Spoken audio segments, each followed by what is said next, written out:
Assalamualaikum warahmatullahi wabarakatuh.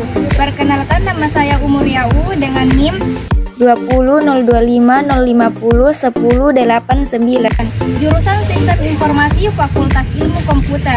Di sini saya selaku mahasiswa yang sedang menjalankan semester 4 di Universitas Semakaka Mamuju. Di sini saya akan menyelesaikan salah satu tugas final dengan mata kuliah Komunikasi Data dengan judul Model OSI dan Lapisan Dalam Model OSI yang diampu oleh Bapak Musliadi KH Eskom Mkom. Baik, di sini saya akan menjelaskan sedikit materi mengenai model OSI dan lapisan dalam model OSI. Apa itu model OSI? Model OSI adalah model referensi yang dikembangkan untuk menciptakan sebuah kerangka yang bersifat konseptual. Namun, saat ini telah berkembang dan menjadi sebuah standarisasi khusus berkaitan dengan koneksi komputer. Model OSI ini diciptakan oleh Badan International Organization for Standardization atau disebut dengan ISO, yang menyediakan kerangka logika terstruktur bagaimana proses komunikasi data berinteraksi melalui jaringan. Lapisan dalam model OSI. Lapisan dalam model OSI terdiri dari 7 lapisan. Lapisan ke-7 yaitu application layer atau lapisan aplikasi. Adalah lapisan yang menjadi pusat atau center terjadinya suatu interaksi antara pengguna atau user dengan aplikasi yang bekerja menggunakan fungsionalitas sebuah jaringan. Lapisan ke-6, presentation layer atau lapisan presentasi, yang dimana lapisan ini mentranslasikan data yang hendak ditransmisikan oleh aplikasi ke dalam format yang dapat ditransmisikan melalui jaringan. Lapisan kelima, session layer atau lapisan sesi. Lapisan ini mendefinisikan bagaimana koneksi dapat dimulai, dipelihara, atau diakhiri. Lapisan keempat, transport layer atau lapisan transportasi. Pada lapisan ini, data memecah ke dalam paket-paket data, serta memberikan nomor urut ke paket-paket tersebut, sehingga dapat disusun kembali pada sisi tujuan setelah diterima. Selain itu, pada lapisan ini juga membuat sebuah tanda bahwa paket ini telah diterima dan sukses.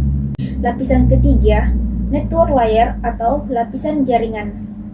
Lapisan ini mendefinisikan alamat-alamat IP dan menyediakan fungsi routing sehingga paket dapat dikirim keluar dari segmen network lokal ke suatu tujuan yang berada pada suatu network lainnya. Lapisan kedua, data link layer atau lapisan tautan data. Menentukan bagaimana bit-bit data dikelompokkan menjadi format yang disebut sebagai frame. Lapisan ke-1, physical layer atau lapisan fisik. Pada lapisan yang terakhir ini dan yang paling utama adalah physical layer atau lapisan fisik. Lapisan ini mendefinisikan media transmisi jaringan, sinkronisasi bit, metode pensinyalan, serta membangun arsitektur jaringan seperti pengkabelan dan topologi jaringan. Tujuan pembuatan OSI yaitu menjadi model rujukan bagi setiap vendor atau developer, sehingga produk atau perangkat lunak yang dibuat memiliki sifat interplate, yang berarti user dapat melakukan kerjasama dengan produk atau sistem tanpa perlu melakukan penanganan secara khusus atau spesial.